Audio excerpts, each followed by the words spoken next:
Hi, and welcome to this week's episode of the Leadership Untitled podcast, the podcast where we invite experts in the world of leadership development and L&D and leadership as a whole, and help you guys to hopefully avoid the traps that we've fallen into during our careers. My guest this week is Penny Ferguson, the founder and CEO of The Living Leader. Now, Penny started her true leadership journey at the age of 50 when she became utterly disillusioned with all management training that she'd been involved in. She couldn't understand why that so many attended programs had forgot the impact and supposed learned behaviours within 6 weeks. She believed there had to be a different way, especially as she realised that most training was more about management and not leadership.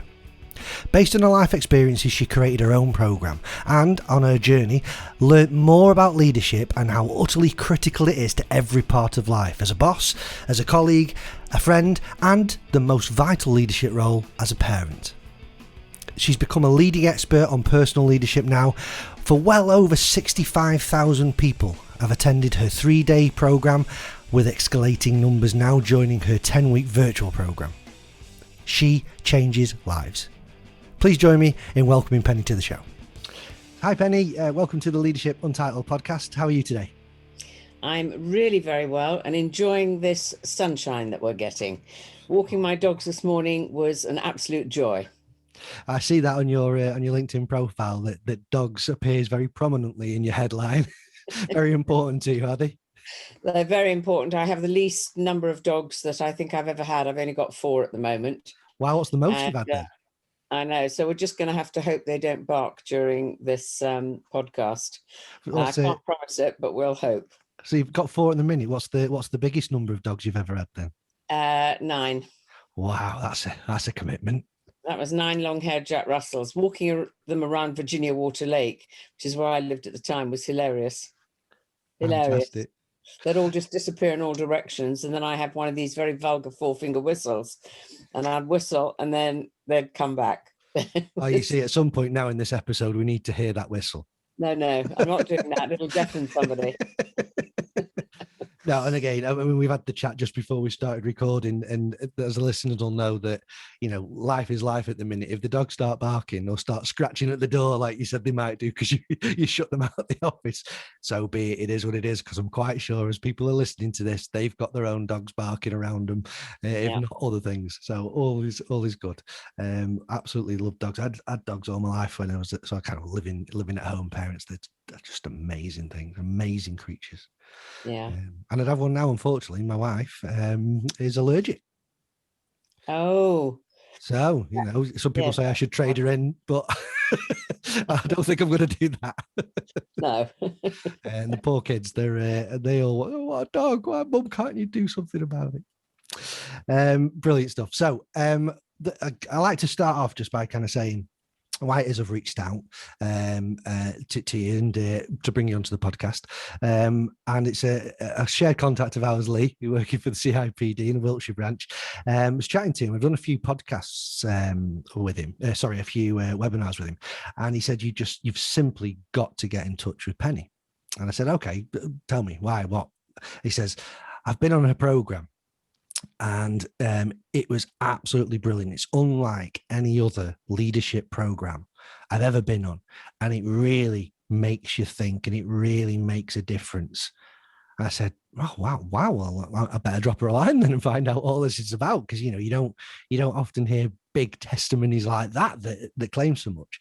And I said, okay, let's do it. And obviously we've had a chat. And I think as I find all the best programs and all the best companies that are offering these programs, they have a genuine story behind it all as well. And you've obviously taken me through a few of those things. So I just went, it's a no-brainer. Please, Penny, you come on the podcast and we'll do an episode. So for the benefit of the listener, do you want to give us a starting point? If you give us a bit of a background to yourself, what it is that you do, why you do it, and then we'll explore some of those things further.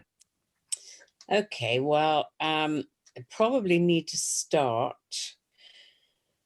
I think my life changed at the age of 50. So that's now 28 years ago. And when it was not a good time in my life, really not a good time in my life. My third marriage was coming to an end. I'd lost all the money that I brought to all the marriages. I was utterly disillusioned with all leadership and management training. My last husband had been a very good trainer, no question. But I could not get my head around how it was that people would come on the programs, leave saying best program I've ever done, and I'd go and meet the clients later and find they'd forgotten 80% of it within 6 weeks, sometime 100%, real behavior change, almost nothing. And all of this combined with the tragic death of my second son at the age of 26, who'd gone schizophrenic when he was 18. It was a really bad time in my life, and I didn't know what I wanted to do. And I went on a personal journey doing all sorts of weird and wonderful things, not knowing what I wanted to do, qualifying in things that I never use today, things like massage, sports massage, aromatherapy, reflexology, became a healer, all of this sort of stuff. And going on a lot of personal development workshops, ranging from the names that everybody's heard of, Tony Robbins, Landmark Education, all of this, plus a lot of spiritual ones as well. And I used to ask people, how do you use what you're learning here back in the workplace? And 99% of them said they didn't. They said, you don't bring personal development into the workplace. People would think that you're a bit odd. And I began to think, I wonder if this is why so much training doesn't stick. And I became really curious. And I was still fascinated by the fact that people would take all this learning and actually not do anything different. And I thought, I wonder if I can find a different way, combining everything I've learned over the years. And I'm not sure that I knew what the heck I was doing. I think it was, I don't know. I don't know. But anyway, I put together this program, which was 2 days. I decided it needed to be a couple of days of learning and then a gap, or say 3 weeks, where you're beginning to put some of it in practice, and then come back for a third day where you're beginning to pull it together, see what it is you've learned, and see if you can then build on it. And I put it together, and I managed to persuade 6 very brave people to come and pilot it where I lived at the time, so in my dining room. And I was nervous as heck. And also, it was a very odd little group. I'd managed to persuade these 6 people, and it ranged from a managing director through to a housewife going through a crisis who didn't work in business. Wow. So it was a really odd little group. And this is at the time when I had to keep the 9 Jack Russells quiet in the kitchen at the same time. Right next to the dining room. So I did this. And at the end of the 2 days, somebody whose name I'll never forget, called Annabelle Parahia, who was at the time head of all development training for Sun Microsystems in the UK, said to me, Penny, that 2 days has just changed my life. And I had not the faintest idea why. And I just sort of went, oh, amazing, incredible. And she said, I want more people from Sun to come through this and see what they think. And that was what was extraordinary, because I found that I had a client, and the more that I began to work with that client, the more I began to realize that actually up until that point, I hadn't understood leadership. I may have been pretending I was teaching it, but I hadn't understood it. And I was getting similar impacts, people saying, wow, the impact on this program is transformational. And all of this great stuff. It took me a year to work out why it was that it was having the impact. And so that's really where my journey began. And over the years, I've begun to recognize that for me, leadership is the absolute foundation of my life, no question. And it's changed my life. We've now had over 65,000 people who've been through the program. Wow. We get emails all the time saying how much it's impacted my life. I mean, it's just been incredible. It's also been translated into 5 languages. And all it is, honest to God, is common sense. It's just not common practice. There's nothing new, no magic. But there seems to be that we were lucky enough to find a way to take it from people's head to their heart. And what I began to recognize is that quite often when you go on programs, it is very much for the workplace, and it comes across in a way that says, if you do A and B and C and D, this will have an impact. So it's almost a toolkit, but you need to remember to pick that toolkit up when you go into the workplace. Yeah. Whereas the way we think of leadership is it's leadership in every single part of your life. We don't just call it leadership, we call it personal leadership.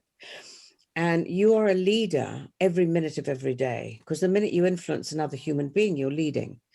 So you have a choice about how you are in every moment. My most important leadership role is that of a mother. And I was getting that so badly wrong. Basically, I was managing my children up to the age of 50, by which time they'd all grown up. I was managing them.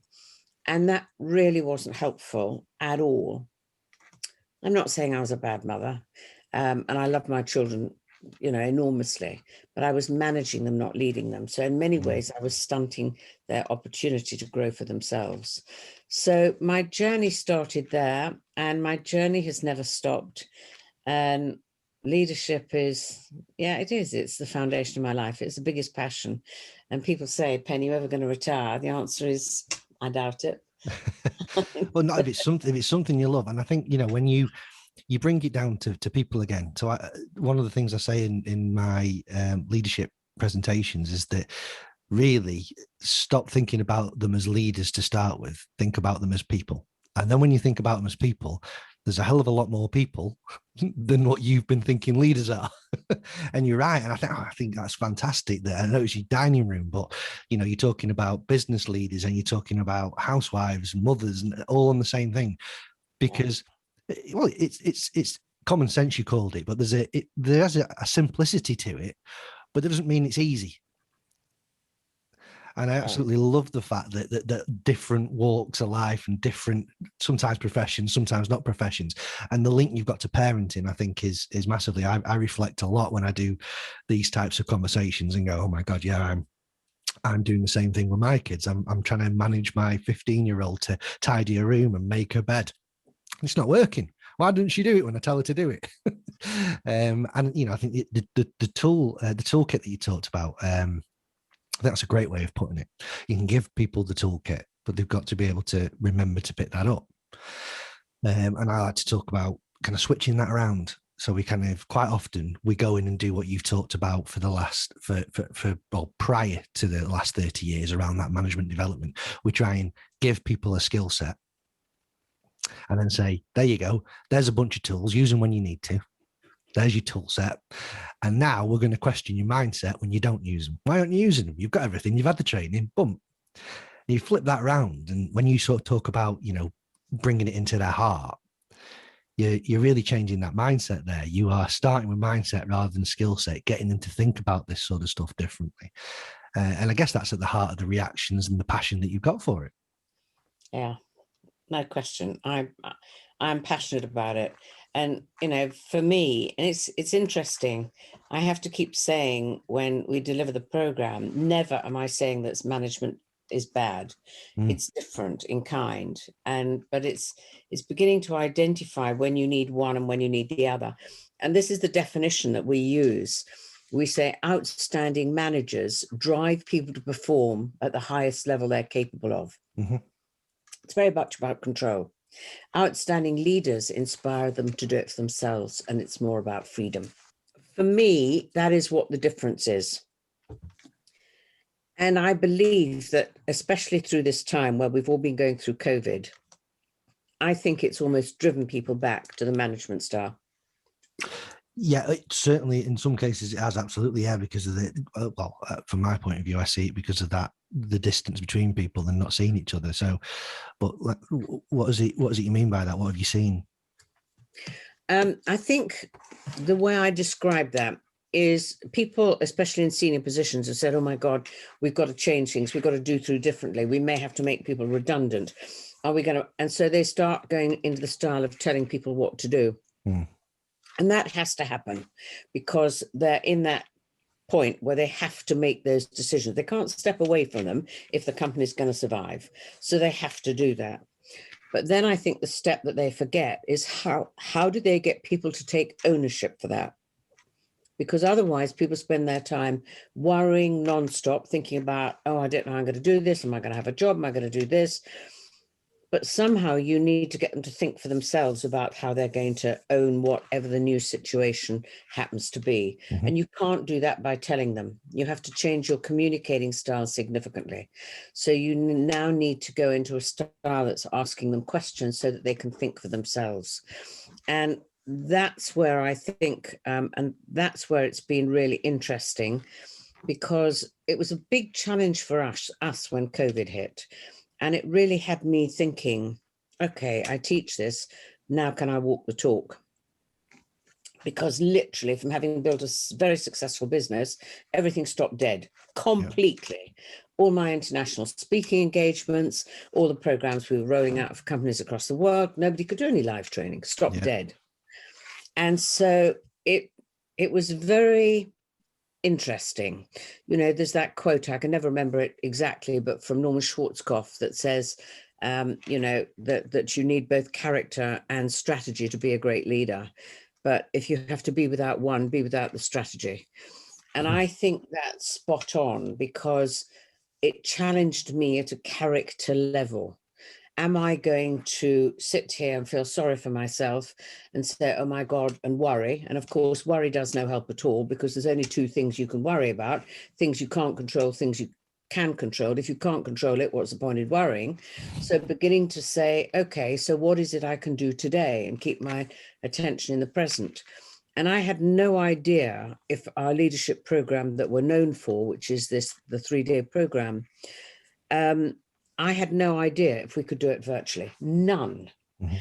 And I thought, well, if I sit here on my butt worrying about what's going to happen, that's not going to get us anywhere. So let's see if I can do it. Yep. And it was really interesting in talking to quite a lot of our trainers who we don't employ. They're all work with us on an associate basis. And all of them were saying, we'll just do the three-day program and do it virtually. And just all my instincts kicked in and said, no, that's not the right way to go, because you're asking people to sit in front of a blessed computer for 3 days, forget it.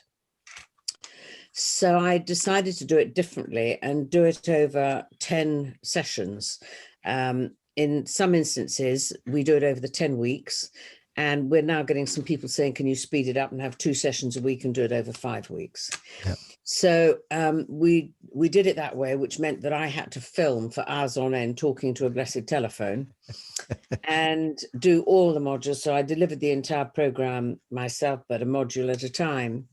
And then we, rather than just putting that out once a week, they don't just get that. We decided to include interviews that I've done with leaders who I rate very highly, so they could see how people that we think are great leaders, how they talk about it and why it's important to them. Get them to do things, of course. So there's all sorts of bits of stuff that goes with it. And that's what's been an interesting journey, because we piloted the first one in July. And we got, I think, 24 people on it. And it went amazingly well. I didn't think it would work. And so I was personally delivering it, not just my modules going out once a week, but also I was actually doing the live sessions, which is what your friend did. He came and did it. And the next session, I think we had in, whenever it was, September, we had about 30 people on it. October, we had about 42. November, we had about 96. And that's when I thought, this is wrong. This is not the way to do it with this amount of people. And so we pulled it right back to saying, okay, this is a journey. So all the way through, it's having the guts to keep saying, that's not working particularly well. This isn't right, but this is going really well. And this is, and having the ability and the character to say, I'm not going to let this go. I will find a way that works for everybody. And so it was a real journey for us. And we now have brought it back to doing really 12, no more than 12 on every program. And that means we can make it more live. Yeah. So it's been really, really interesting. And it's what I talked about when I was doing a Facebook Live this morning, saying it really comes back to character and having the courage to say, who do I choose to be in this? Am I going to join the bandwagon of complaining about everything? Or am I going to focus, if I knew there's one thing I can do today that may help either me or other people. What might I choose to do today? Yeah. So it's really about doing that. And it's really interesting. We're working with a company in America at the moment where they're doing quite a big rollout, about 300 people in groups of 12. And they're going through massive change, massive change. The whole organization is changing, and not just this is one change, it's sort of changing and they don't quite know what's coming next. Mm-hmm. And I join every group for just one session live. They invite me as a guest to join them. And I say to them, you now have a choice. And if you want to behave as a leader, don't ever join the bandwagon of, oh, woe is me, ain't it awful? Things are happening, they're out of your control. Just ask yourself, if I knew there's things I can do today to help people through this difficult bit, what might I choose to do? Yeah. And so it's really interesting. And that again is where, to me, leadership has never been more important, ever. Yeah. Never been more important. Completely agree with you. You know, one of the big traits of a great leader for me is that role modeling piece.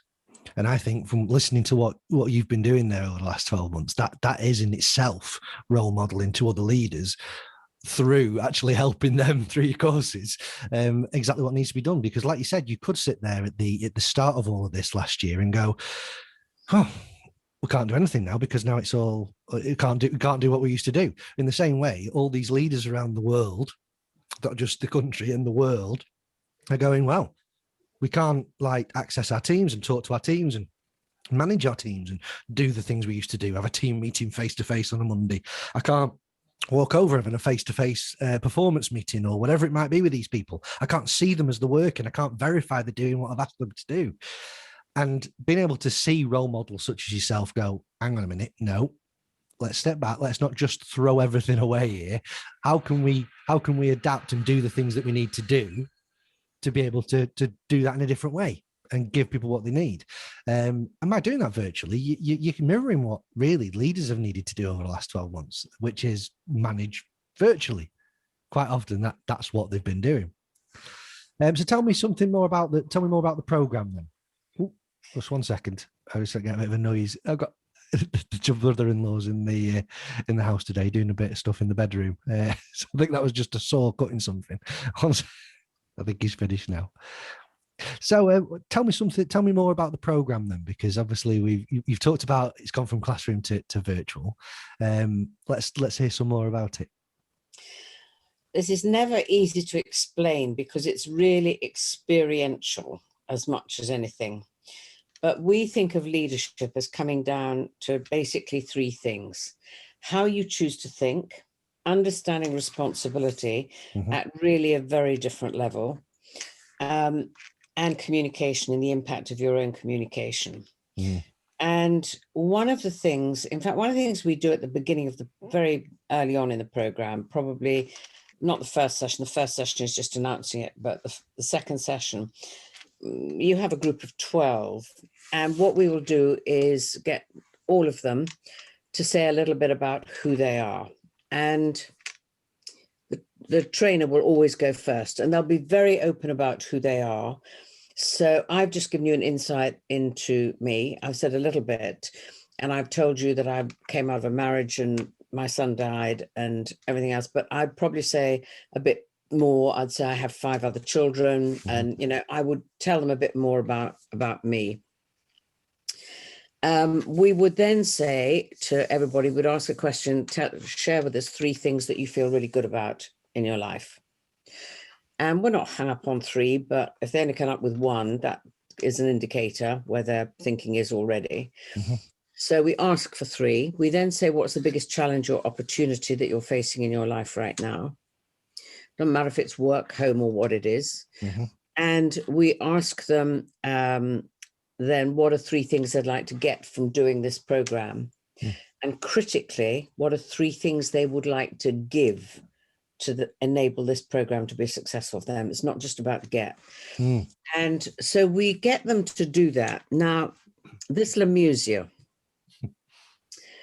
One of the best leaders I know is somebody called Chris Weston, who currently is CEO of Agreco. He's a fabulous leader.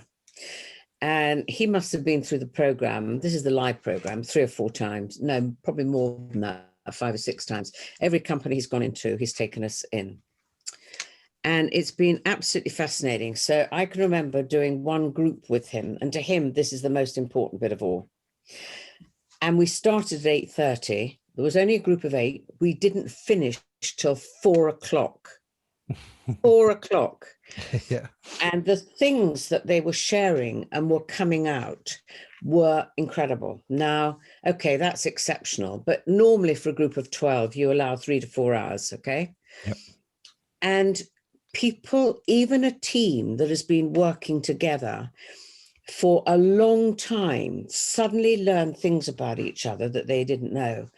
And you can see light bulbs going off. They say, that's why you're difficult when we have to make decisions about this. That's why I struggle with you here.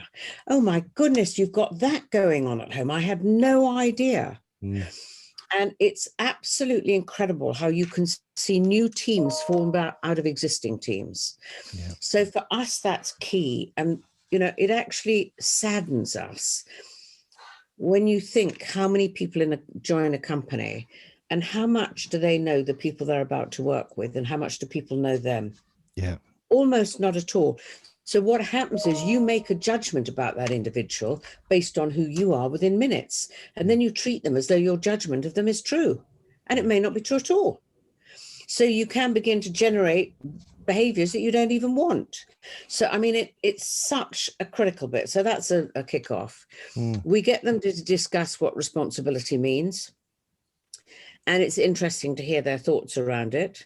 And we share with them our own model around responsibility, getting them to understand it. I fundamentally believe that one of the biggest gifts you can give to anybody is helping people take responsibility for their life, helping them learn how to think for themselves. When you think for yourself and you come up with your own solutions to whatever the problems, challenges, or opportunities are, you own them. You own the success and you learn if it goes wrong. And that's what I wasn't doing with my children because, and this is where communication comes in. One of the things we do on the program is we measure people's communicating behavior. And we will share with them a model after we've measured their communicating behavior that they don't know we're measuring. And we talk them through it and say, how do you think would be a really great way to communicate if you want to be a great leader? And they absolutely indicate this is what they think would be perfect, would look like. And then we show them the reality, and nearly always absolute shock emerges because they realize they're not just through caring for people and loving them, they're not just communicating not as a leader. Quite often they're communicating as almost a dictator, you know, but certainly as a manager. And it's really interesting because people begin to recognize that through caring, a lot of the time what they're doing is the least useful thing as a leader. It's what I was doing with my children. I've made so many mistakes in my life. I didn't want them to make the same, and I wanted them to be the best they could be. So I'd give them advice all the time. I'd point out to them if they were going to do something that wasn't useful. You talked earlier about, you know, with your children tidying up their bedroom, do this, do that. I did that all the time, all the time. They didn't have to think for themselves. Still, at the age of 20, if they had a problem, they'd be coming along, Mum, what do I do here? Yeah. Because I'd educated them how not to think for themselves. Yeah. And so how we communicate is a real wake-up call. So we cover that. We also get people to recognize that you have no control over get. You only have control over give.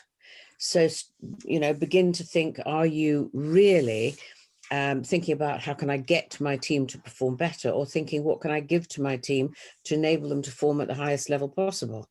You know, it's beginning to recognize that thinking slightly differently, beginning to help them recognize that one of the most effective ways of modifying behavior is getting people to focus on the behaviors they do well and the behaviors you want. Because what you put your attention on expands. What you take your attention away from withers and dies. That's not mostly what we do. If somebody's underperforming, we put all their attention on where their poor performance is. Let me just give you a small example to explain what I mean. Yeah. Let's say you've got a boss who's not very good at listening to you. they're either distracted, they're on the computer, they're looking at their texts, they're pretending they're listening. And if you say, you might say to them, boss, you're just not listening to me. And then they come back with quoting the last sentence that you've said. So it means, they've got a quick brain, but they're not really listening at a head and heart level. I can sense hundreds of people listening to this going, yep, I know. I can name one now. Don't put the names in the comments. Don't get yourself in trouble. You see, and the problem is that if you then say, boss, you're not listening, you're criticizing them. How do we feel when we're criticized? Defensive, want to defend it and prove it's not true. And that doesn't help. So now, supposing you don't take that approach at all, supposing one day your boss, they could have been out the night before, they've had a very late night, they didn't sleep well, or they've got a hangover.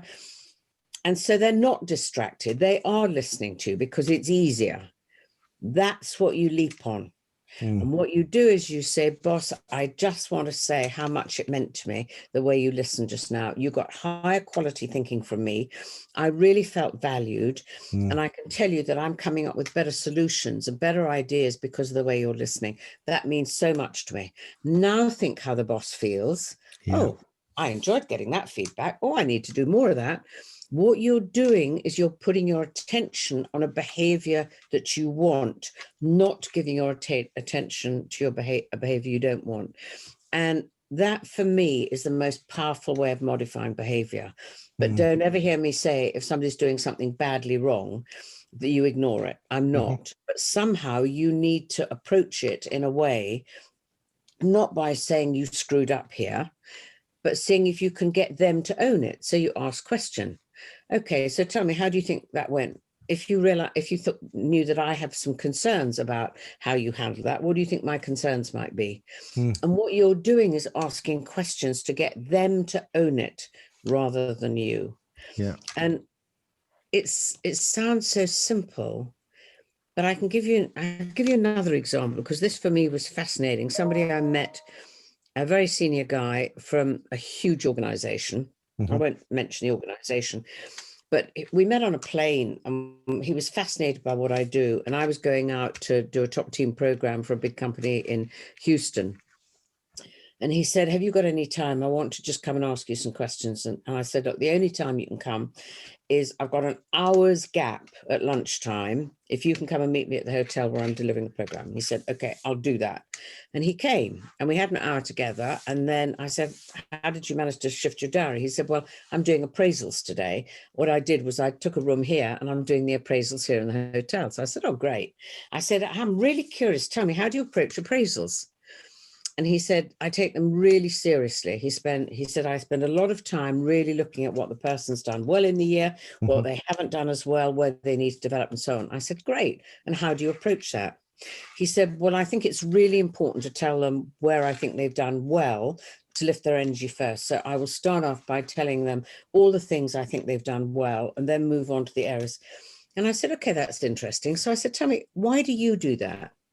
He said, because I want them to know how much attention I put into it. I said, but who's owning their performance? I said, supposing you said to them, so tell me, where do you think you've done well? And I said, if you've done your research, there'll be some things that's missed. So when they come up with that, you can say, that's great. That's really interesting. Actually, there's a couple of other things that impress me. I'd like to just tell you what those are. I said, then you ask them and say, okay, so where do you think the areas are for development? And they'll come up with the things they haven't done as well. And they'll always want to come up with more than you think. People always want to put themselves down more. And so then you could say, well, that's interesting. I didn't believe that those were actually particularly bad. I thought they were part of learning and whatever. And then you say to them, okay, so how might you like to get learning in these areas? What do you need to do? And how can I support you? And I said, that's getting them to take responsibility rather than you. Yes, you're putting in all the work and it's great, but they're not owning it.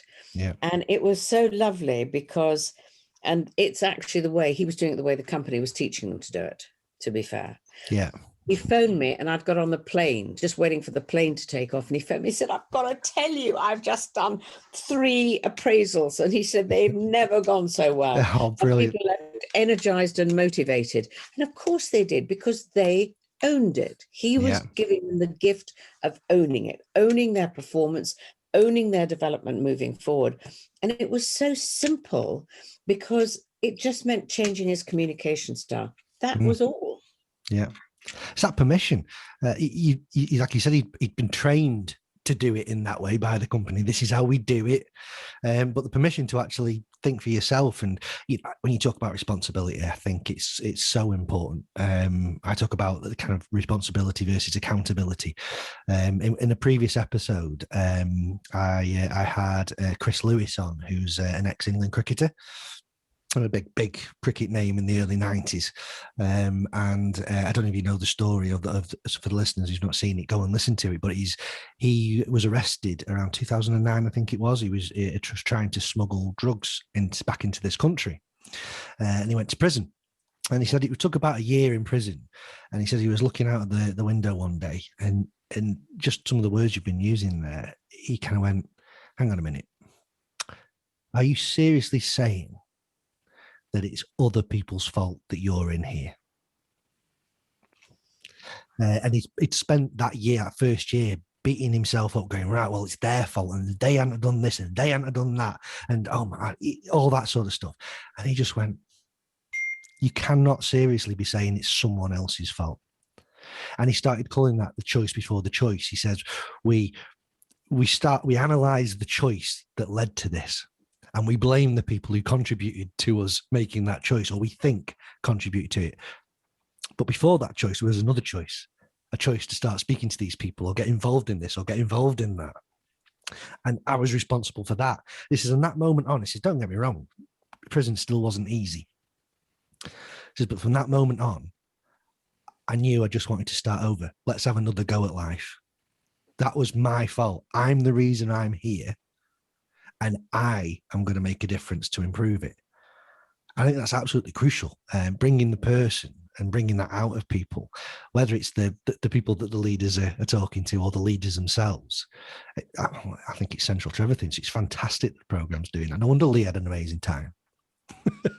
I mean, it is really absolutely fascinating.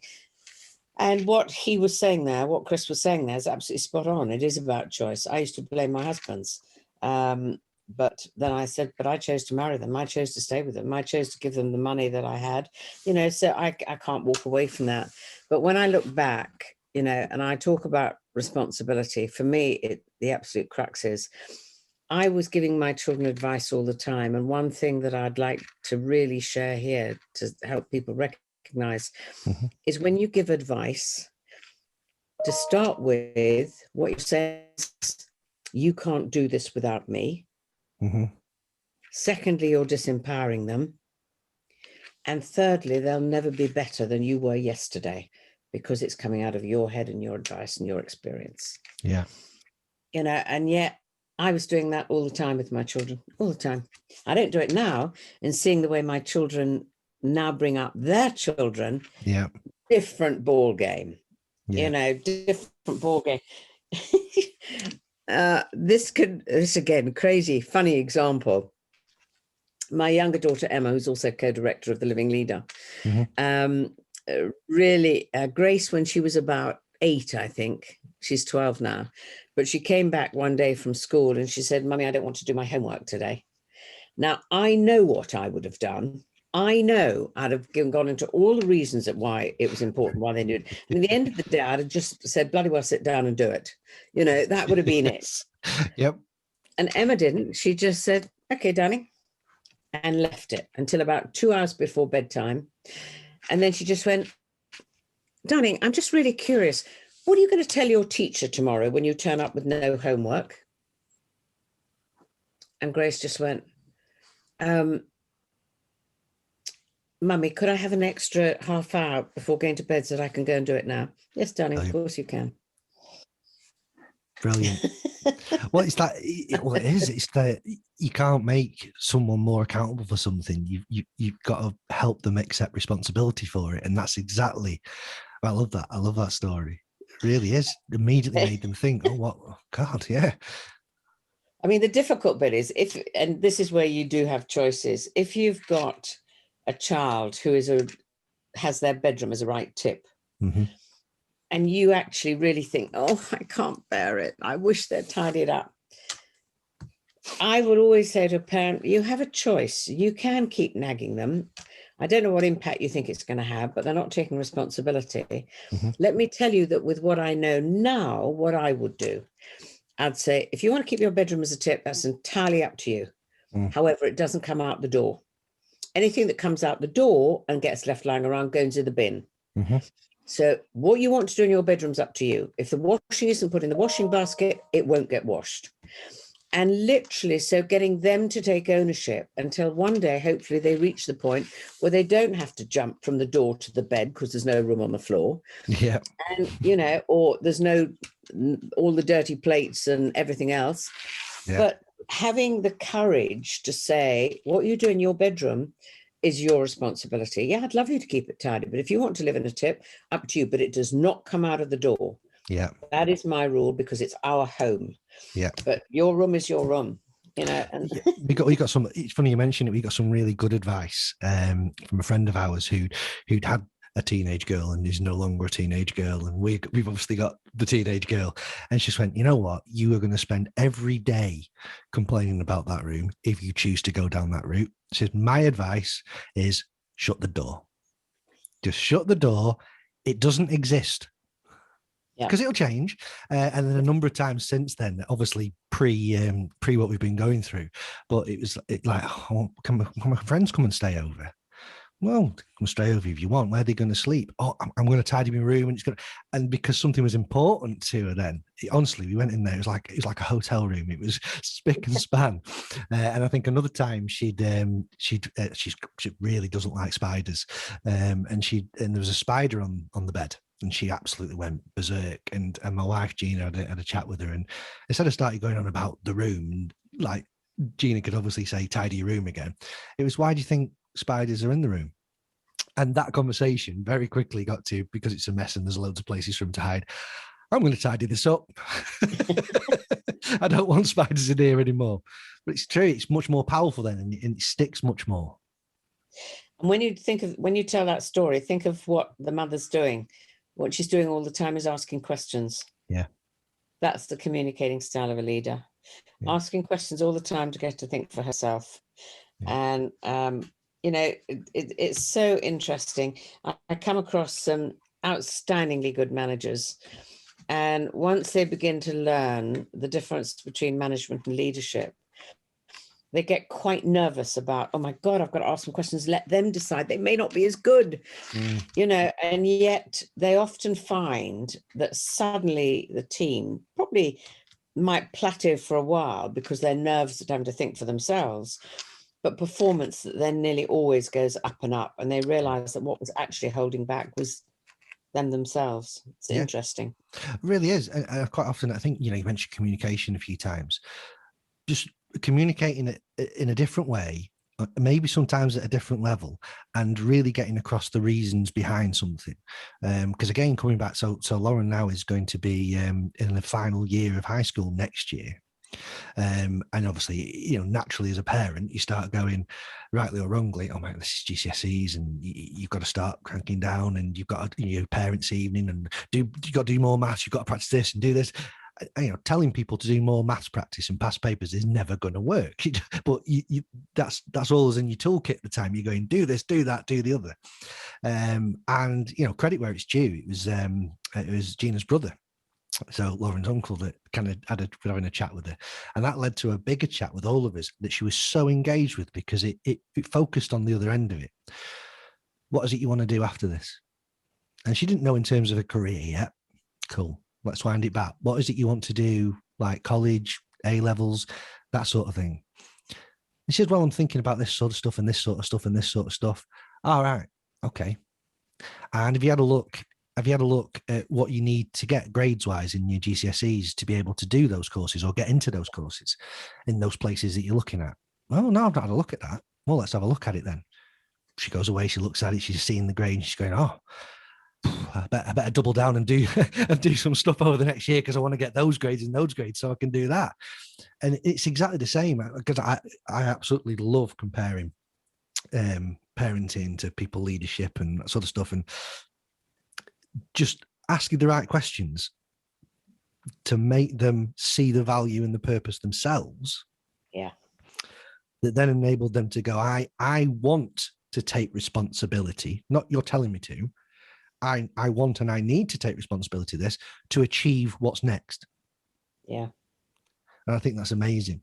So, I mean, some of the words that I've kind of got, I had a look at the program online, and some of the things that I pulled out that really overlap with my way of thinking. Things like trust and clarity and listening and courage and inspire. They're all great things, and I think you'd struggle to find someone who didn't say those aren't all great things. But we've talked about simple and the difference between simple and actually easy. It's not. What do you think gets in the way of a lot of this stuff in organizations? What gets in the way of this simplicity? I don't think it's so much what gets in the way of simplicity. I think to start with, it's suddenly saying, I'm learning some new behaviors that may be simple, but they're not natural. They're not ones that they're used to. And I think when things get really difficult, when the pressure's on, suddenly we revert to what we're used to, because recognize people where they are right now, they've got success with the behaviors they've had before. Yeah. So maybe now you're asking them to do something different, but when the pressure's on, we are, I think, all of us inclined to revert to that which we're used to and that which we know. Yeah. It's not quite so easy. I mean, we have found this.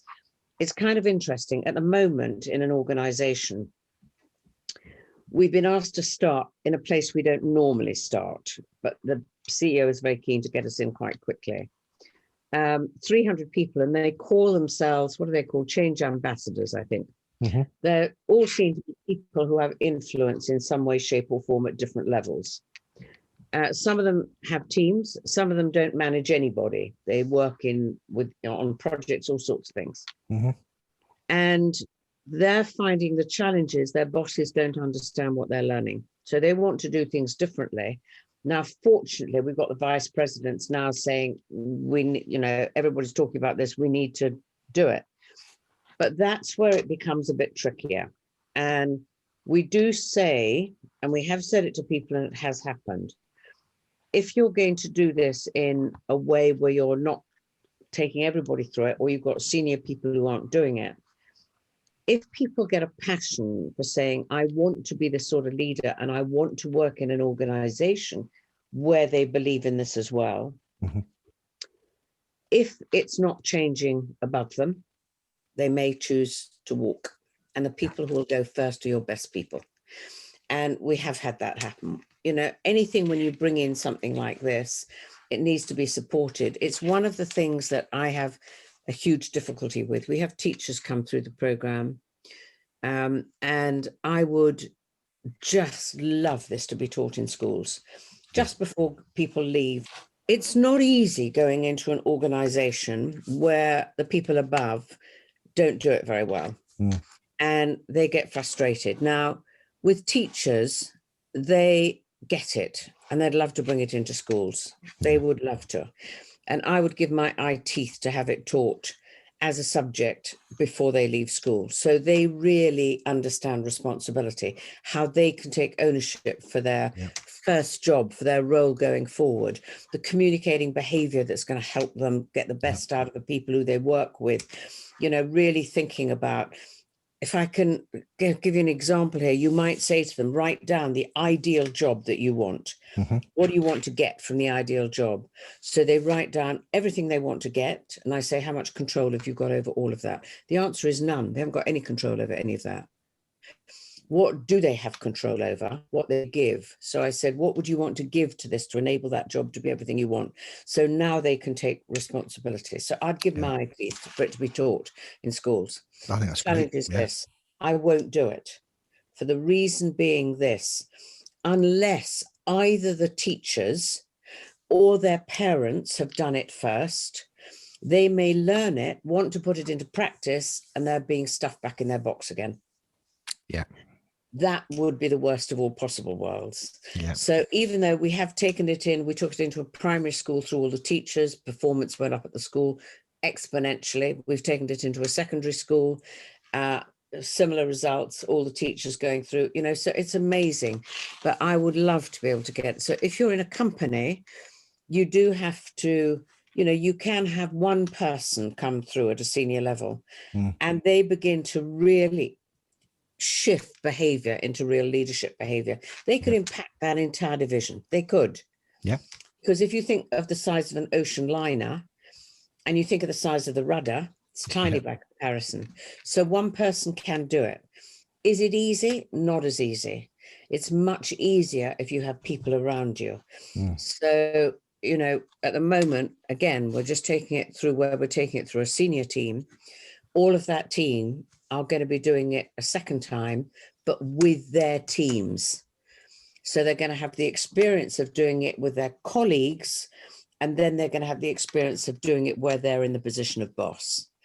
So, you know, it can work incredibly. And the people, any of the leaders, CEOs who've brought it into their companies can give you results that they achieve that are amazing. And it's just by learning common sense, not common practice. That's all. It's that role modeling piece again, because, you know, I use the phrase that you get the team that you deserve. And you're giving permission to people act in a different way, and you're role modeling it, so they're seeing it, so they think, I can do this differently. And so many new leaders. I mean, I sometimes bang the drum about too many people still talk about this millennial generation as being really young people, and they're not. They're people who are technically millennials and are now CEOs in organizations quite often, but certainly leadership level. And often these first time leaders, they have a desire to lead in a different way. Yeah, they do. But to your point, when they try to, they've realized sometimes that they can't because of what's their senior to them. And when it's quite often what I hear with leadership development programs, it's senior leaders want to bring it in, but it's for the other leaders. I want leadership development for those leaders. Or aren't you a leader? Don't you want to be part of it? And, you know, I think it's when you've talked some of the examples you've been using today about the CEOs have come onto those programs, and not only once, but every time they've gone to the next place. It'd be so easy to go, I've been on it before, I don't need to come next time. Yeah. But they've done it again, going through it with the people, because they're just a leader like their leader and like everyone else is a leader. I think that's really important role modeling. Well, another person I think of who is an outstanding leader, Paul Stobart, who's now the CEO of Zen.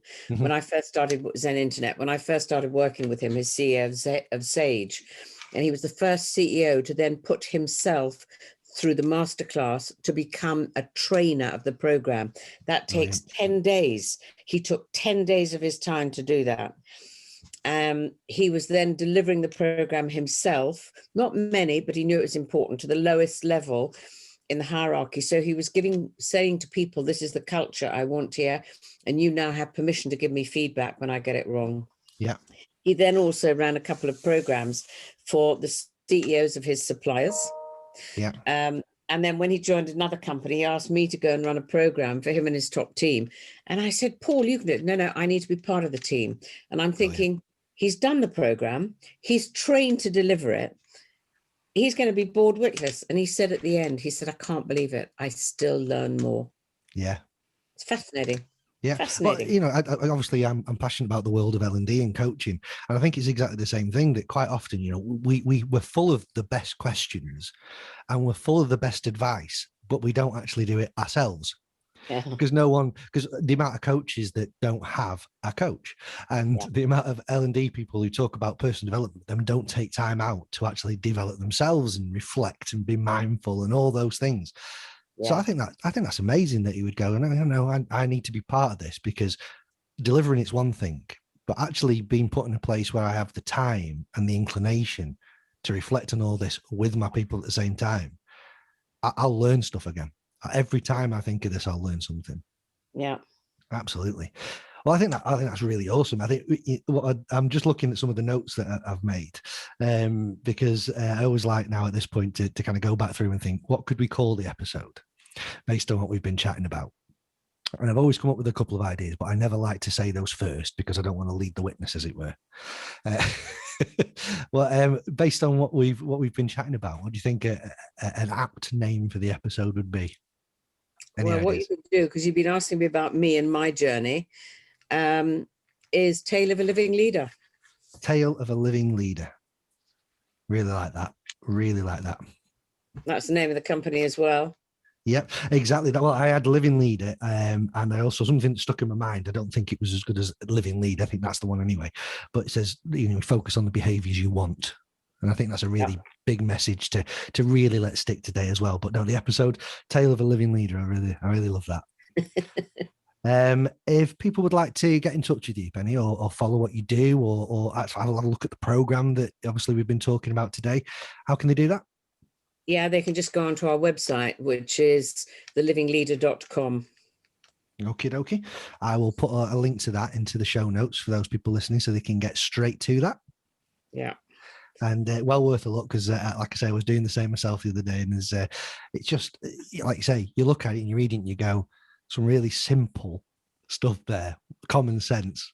Yeah. And if you just, first thing I would do, and it's what I was doing actually, when you're reading those things, just sort of spend 15, 20 minutes actually assessing yourself, reflecting a second, saying, how well do I do those things? Because, trust is the one, again, I've underlined here that I know was in the notes. And trust for me, it's sometimes, you mentioned it at the start, sometimes, you just manage all the time, it's not going to work. But sometimes you have to manage. Yeah, you do.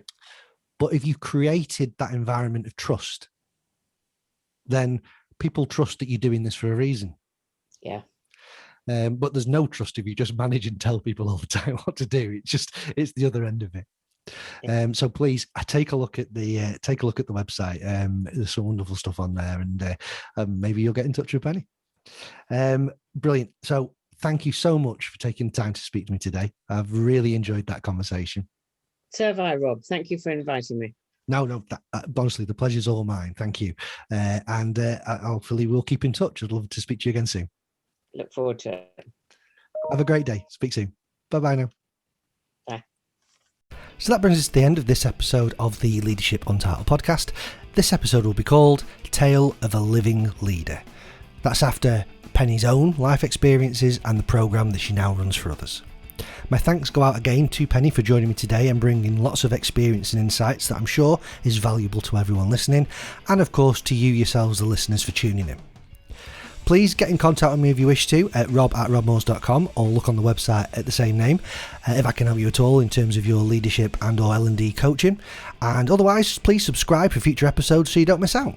And I'll speak to you soon. Have a great day. Bye-bye.